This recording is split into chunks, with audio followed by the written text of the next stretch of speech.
اعوذ باللہ السمیع العلیم من الشیطان الرجیم بسم اللہ الرحمن الرحیم وبہ نستعین انہ خیر ناصر ومعین وصلی اللہ علی سیدنا محمد وآلہ الطیبین الطاہرین اللہم صلی علی محمد وآل محمد۔ عزیزان گرامی، سامعین محترم، کاروان عطرت اور ماہ مبارک رمضان میں پروردگار متعال کے خصوصی مہمان، السلام علیکم ورحمۃ اللہ وبرکاتہ۔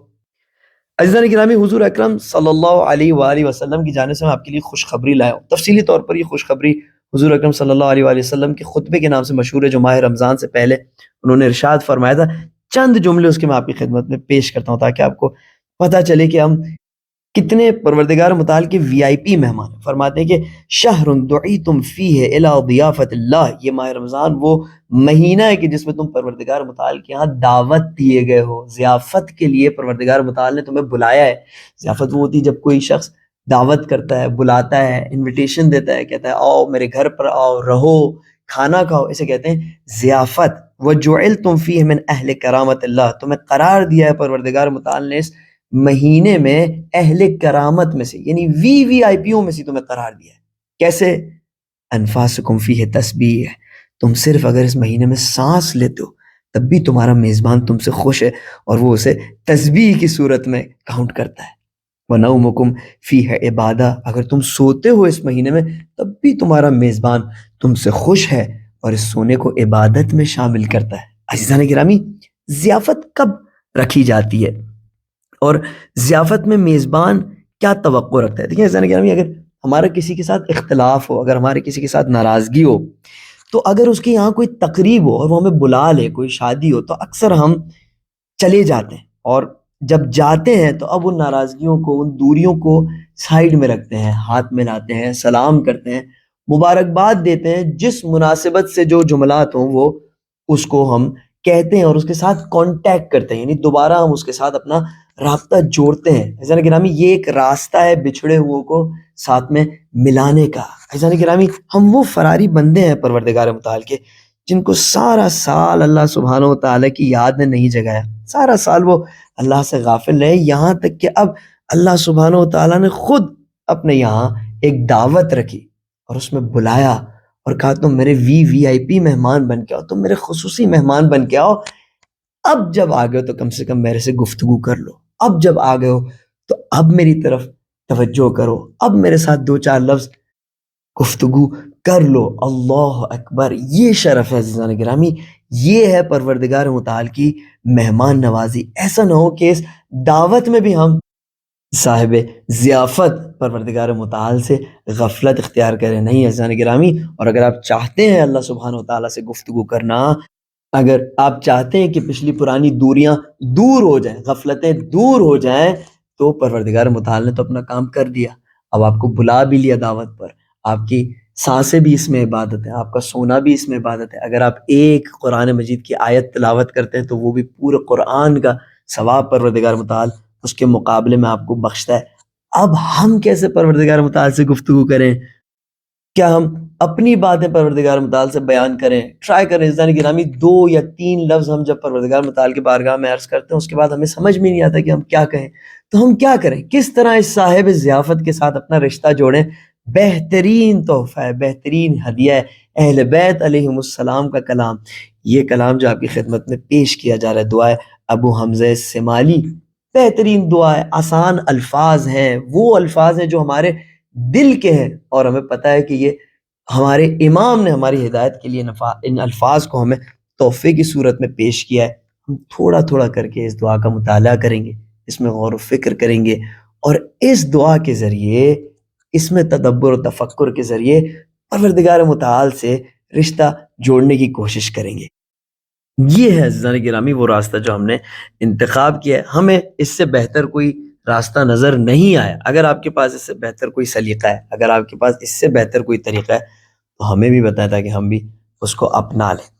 دعا کے مطالعے کا آغاز کرتے ہیں۔ بسم اللہ الرحمن الرحیم۔ الہی لا تؤدبنی بعقوبتک ولا تمکر بی فی حیلتک،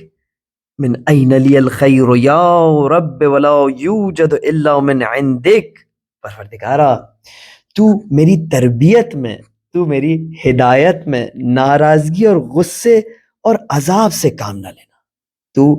دردناک عذاب کے ذریعے میری تربیت نہ کرنا۔ عزیزان گرامی، تربیت کرنا یا ادب کرنے کا معنی یہ ہے کہ کسی کو دعوت کرنا اس لیے کہ وہ اچھائیوں کو انجام دے اور برائیوں کو ترک کرے۔ اب یہ دو طریقے سے ممکن ہے۔ ہم کہتے ہیں نا کہ تربیت میں سٹکس اینڈ کیرٹ سے کام لیا جاتا ہے، تشویق بھی کی جاتی ہے اور تنبیہ بھی کی جاتی ہے، ثواب بھی دیا جاتا ہے اور عذاب بھی دیا جاتا ہے۔ ہم پروردگار متعال سے گویا دعا کے شروع میں، ماہ رمضان کے شروع میں جیسے ہی پروردگار متعال کے در پر حاضر ہوئے ایک امان نامہ طلب کریں، ہم کہہ رہے ہیں پروردگارہ ہماری وہ حالت ہے، ہم تجھ سے اتنے غافل ہیں، ہم تجھ سے اتنے دور ہیں کہ ہمارا حق تو یہ ہے کہ تو صحیح طرح ہماری تربیت کرے اور اپنی ناراضگی اور غصے سے ہماری تربیت کرے۔ لیکن پروردگار ہم تیرے در پر حاضر ہو گئے، تجھ سے ایک امان نامہ چاہتے ہیں، ہم تجھ سے گفتگو کرنا چاہتے ہیں، ہم نہیں چاہتے کہ اب اس کے بعد تیرے در سے اٹھ کر کہیں اور چلے جائیں۔ الہی لا تؤدبنی بعقوبتک، ہماری تربیت میں تو ناراضگی اور غصے اور دردناک عذاب سے کام نہ لینا۔ ولا تمکر بی فی حیلتک، پروردگارہ ایسا کچھ نہ کرنا کہ میں اپنے سیاہ اعمال اور تیری ناراضگی کے باعث دھوکے میں آ جاؤں۔ پروردگار عزیزان گرامی، جب بھی کوئی معاملہ انجام پاتا ہے، جب بھی کوئی لین دین ہوتی تو اس میں سب سے بڑی فکر یہ ہوتی ہے کہ دھوکہ نہ ہو جائے اور فریب نہ ہو جائے۔ ہم اللہ سبحانہ و تعالیٰ سے مدد مانگتے ہیں، پروردگارہ سب سے بڑی لین دین ہمارے زندگی کے وقت کا دینا اور اس کے مقابلے میں وہ چیزوں کو حاصل کرنا ہے جو ہم حاصل کر رہے ہیں۔ پروردگارہ اس میں ہم دھوکے میں نہ پڑ جائیں، ایسا نہ ہو کہ جب ہمارے زندگی کا وقت ختم ہو، کہ جس میں کوئی شک نہیں اور ضرور ختم ہوگا، تو ہمیں پتہ چلے کہ جو کچھ ہم نے جمع کیا وہ سوائے کچرے کے اور بیکار چیزوں کے، کہ جن کا ہمیں کوئی قیامت کے دن فائدہ حاصل نہیں ہونے والا اور کچھ بھی نہیں ہے۔ پروردگارہ ہم ایسے دھوکے میں نہ پڑ جائیں۔ من این لی الخیر یا رب، پروردگارہ ولا یوجد الا من عندک، اگر تیرے در سے مجھے خیر ہو، صلاح ہو، سعادت ہو، فلاح ہو، منافع حاصل نہ ہو، اگر تمام اچھائیاں مجھے تیرے در سے حاصل نہ ہو تو اور کہاں سے مجھے یہ چیزیں حاصل ہو سکتی ہیں میرے رب؟ ومن این لی النجاۃ ولا تستطاع الا بک، پروردگارہ نجات و کامیابی تو صرف اور صرف تیرے در سے حاصل ہو سکتی ہے۔ اب اگر تیرے یہاں سے یہ نجات اور کامیابی کا دروازہ مجھ پہ بند ہو گیا تو پھر میں سعادت و کامیابی اور نجات کہاں سے حاصل کروں گا ہے میرے رب؟ للذی احسن استغنا عن عونک ورحمتک، اس میں کوئی شک نہیں ہے کہ جو اچھے کام انجام دیتا ہے، جو عبادت گزار ہے، جو نیک ہے، جو پرہیزگار ہے، جو تیرا بہترین بندہ ہے، اسے بھی تیری مدد کی ضرورت ہے، وہ بھی تیرے مدد سے، تیرے عون سے، تیرے معاونت سے بے نیاز نہیں ہے۔ پروردگارہ وللذی اساء واجترأ علیک ولم یرضک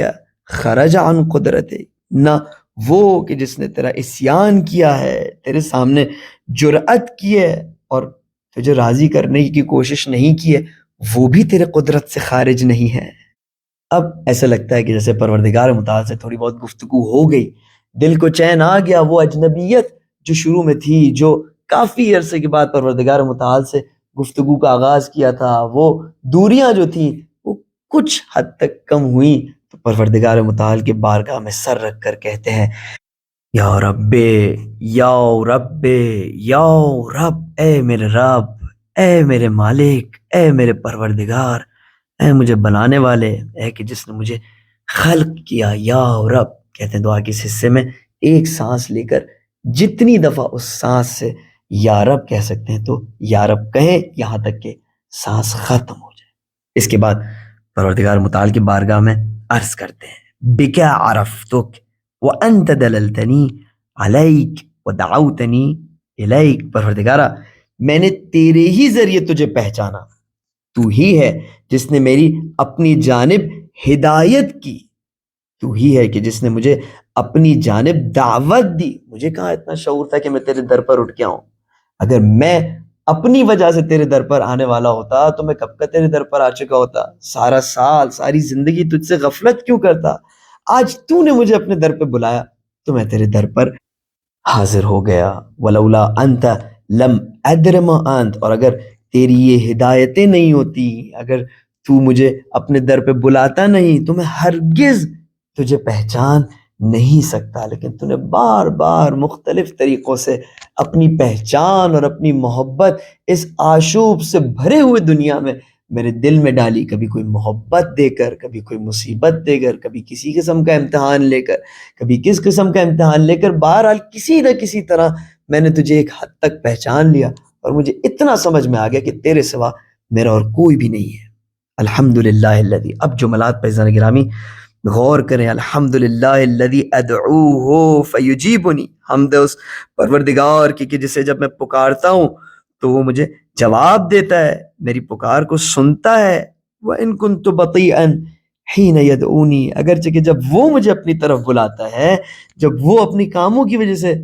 مجھے پکارتا ہے تو میں سستی اور کاہلی سے پیش آتا ہوں۔ جب نماز کا وقت آتا ہے تو مجھ پر سستی طاری ہو جاتی ہے، جب قرآن مجید پڑھنے کا ٹائم آتا ہے مجھ پر سستی طاری ہو جاتی ہے، جب مومنین کی مدد کرنے کا ٹائم آتا ہے، جب گناہوں سے بچنے کا ٹائم آتا ہے تو مجھ پر سستی طاری ہو جاتی ہے، لیکن جب میں تجھے پکارتا ہوں تو حاضر ہوتا ہے مجھے جواب دینے کے لیے۔ الحمدللہ الذی اسألہ فیعطینی، حمد اس ذات کی کہ جس سے جب میں سوال کرتا ہوں، کسی چیز کو طلب کرتا ہوں تو وہ مجھے وہ چیز عطا فرماتا ہے۔ وَإِن كُنتُ بَخِيلًا حِينَ يَسْتَقْرِضُنِي، اگرچہ کہ جب وہ مجھ سے کوئی چیز طلب کرتا ہے انہی چیزوں میں سے جسے اس نے خود مجھے عطا فرمائی ہے، تو میں کنجوسی دکھاتا ہوں اور اس کے راہ میں خرچ نہیں کرتا۔ عزیزان گرامی، یہاں پر ایک پرابلم پیش آتی ہے جس کے حوالے سے میں آپ کی خدمت میں عرض کرتا ہوں۔ جب بھی ہم کسی کو دینا چاہتے ہیں کچھ، جب بھی ہم مالی امداد کرنا چاہتے ہیں، کوئی چیز دینا چاہتے ہیں، تو ہمارے ذہن میں اس شخص کے حوالے سے ہزار سوال آتے ہیں۔ اچھا، یہاں پر میں آپ کی خدمت میں عرض کروں، میں یہ نہیں کہہ رہا کہ جو لوگ کا پیشہ ہے مانگنا، جو پیشہ ور مانگنے والے ہیں ان کی مدد کریں، نہیں، میں دوسری جہت میں آپ کی خدمت میں ایک بات عرض کر رہا ہوں، بات کی ڈیپتھ کو ذرا سمجھیے گا۔ جب بھی ہم کسی کو کچھ دینا چاہتے ہیں، جب بھی ہم کچھ بخشنا چاہتے ہیں، تو ہمارے ذہن میں ہزار سوال آتے ہیں کہ یہ ضرورت مند ہے بھی کہ نہیں، پتہ نہیں صحیح جگہ پہ خرچ کرے گا کہ نہیں، پتہ نہیں کوئی اور اس سے زیادہ ضرورت مند ہے، ہزاروں سوال پیش آتے ہیں۔ ایک دلیل ہمارے لیے کافی ہوتی ہے کہ اب ہم اس شخص کو مدد نہ کریں، ایک سیکنڈ کے لیے سوال کریں کہ اللہ سبحانہ و تعالیٰ جب ہمیں عطا فرماتا ہے تو ہم اس کی نعمتوں کا کیا کرتے ہیں؟ اچھا، ہم تو دیکھ بھی نہیں پاتے کہ یہ شخص جس کو ہم دے رہے ہیں وہ کیا کرنے والا ہے۔ اللہ سبحانہ و تعالیٰ تو خبیروں بے عباد ہے، وہ تو ہمارے ہر لمحے کو نظر میں رکھتا ہے، اس کو ہر ایک بات کا حساب و کتاب پتہ ہے کہ اس کی ہر گرام نعمت سے، ہر ایک انچ نعمت سے ہم نے کیا کیا ہے، ہر ذرہ ذرہ پروردگار متعال کی نعمت سے ہم نے کیا کیا اور کس راہ میں خرچ کیا اور کتنی اس کی نافرمانی کی ہے اور کتنا اس راستے میں خرچ کیا ہے جو کہ اس کے ناراضگی کا راستہ ہے، پھر بھی وہ ہمیں دینے سے نہیں رکتا۔ تو اگر وہ بھی ہمارے بارے میں یہ سوچنا شروع ہو جائے کہ میں اس بندے کو نعمت دینے سے پہلے یہ تو دیکھوں کہ کتنا میرا فرما بردار ہے، کہیں یہ اپنی نعمتیں میرے گناہ کے راستے میں تو خرچ نہیں کرتا، عزیزان گرامی، ہم اس صورت میں پروردگار متعال کو کیا جواب دیں گے؟ تو یہ جو افکار اور یہ جو تھاٹس ہیں ان کو تھوڑا ڈائلیوٹ کریں، تھوڑا ہلکا کریں۔ جو اتنے فلٹرز ہم نے لگائے ہوئے مدد کرنے کے لیے، اس میں تھوڑا یہ سوچیں کہ اگر پروردگار متعال بھی کل انہی فلٹرز کو ہمارے لیے فٹ کر دیں، انہی کرائٹیریاز کو ہمارے لیے فٹ کر دیں، تو ہمارا کیا حال ہوگا؟ الحمدللہ الذی اسألہ فیعطینی، حمد اس ذات کی کہ جس سے جب میں سوال کرتا ہوں، کوئی چیز مانگتا ہوں تو مجھے عطا فرماتا ہے۔ وَإِن كُنتُ بَخِيلًا حِينَ يَسْتَقْرِضُنِي، اگرچہ کہ جب وہ مجھ سے قرض طلب کرتا ہے تو میں بخل ورزی کرتا ہوں، میں کنجوسی کرتا ہوں، میں مختلف فلٹرز لگاتا ہوں، مختلف کرائٹیریاز لگاتا ہوں کہ جس کی وجہ سے مشکل سے کوئی بچتا ہے کہ جس کی میں کوئی مدد کر سکوں۔ الحمدللہ الذی انادی ہے کلما شئت لحاجتی، حمد اس ذات کی کہ جسے جب بھی میں چاہتا ہوں تو پکار لیتا ہوں۔ وَأَخْلُو بِهِ حَيْثُ شِئْتُ لِلسِّرِّ بِغَيْرِ شَفِيعٍ فَيَقْضِي لِي حَاجَتِي، اور جب بھی میں چاہتا ہوں تو بغیر کسی شفیع کے، بغیر کسی واسطے کے، بغیر کسی مڈل مین کے، بغیر کسی تھرڈ پرسن کے اس کے ساتھ خلوت اختیار کرتا ہوں اور گفتگو کرنا شروع ہو جاتا ہوں۔ فَيَقْضِي لِي حَاجَتِي، اور وہ بھی میری باتوں کو سنتا ہے، میری حاجتوں کو روا فرماتا ہے، میری دعاؤں کو سنتا ہے۔ الحمدللہ الذی لا ادعو غیرہ، حمد اس ذات کی کہ جس کے سوا میں اور کسی کو بھی نہیں پکارتا۔ ولو دعوت غیرہ لم یستجب لی دعائی، اور اگر میں پکاروں بھی پروردگار متعال کے سوا کسی اور کو اپنی مشکلات اور مصائب میں، ہزاروں دفعہ آزما کے دیکھ لیا ہے کہ لم یستجب لی دعائی، کوئی میری پکار کو نہیں سنتا اور میں تنہا رہ جاتا ہوں۔ والحمد للہ الذی لا ارجو غیرہ، حمد و ذات کی کہ جس کے سوا اور میں کسی سے بھی امید نہیں رکھتا۔ ولو رجوت غیرہ لاخلف رجائی، ہزاروں دفعہ آزما کے دیکھ لیا ہے کہ اگر کسی اور سے میں امید رکھوں تو وہ ضرور میری امیدوں کو نا امیدی میں تبدیل کرتا ہے۔ انسان جو ہوا اس کے بس میں کیا ہے، وہ فقیر ہے، اور تو بھی نہیں چاہتا کہ میں اپنی امیدیں کسی سے وابستہ رکھوں، اسی لیے جب بھی میں کسی اور سے امید رکھتا ہوں تو ان امیدوں کے رشتوں کو کاٹ دیتا ہے، تو چاہتا ہے کہ صرف اور صرف تجھ سے امید رکھی جائے۔ ہاں، جن کو تو پسند نہیں کرتا ان کو تو آپس میں مشغول رہنے دیتا، ان کو تو آپس میں مصروف رہنے دیتا، لیکن جس کو پسند کرتا ہے تو اس کی تمام امیدوں کو تمام لوگوں سے کاٹ کر اپنی جانب متوجہ کرتا ہے۔ عزیزان گرامی، اپنا خیال رکھیے گا، اپنی دعاؤں میں یاد رکھیے گا۔ سبحان ربک رب العزت عما یصفون وسلام علی المرسلین والحمد للہ رب العالمین، والسلام علیکم ورحمۃ اللہ وبرکاتہ۔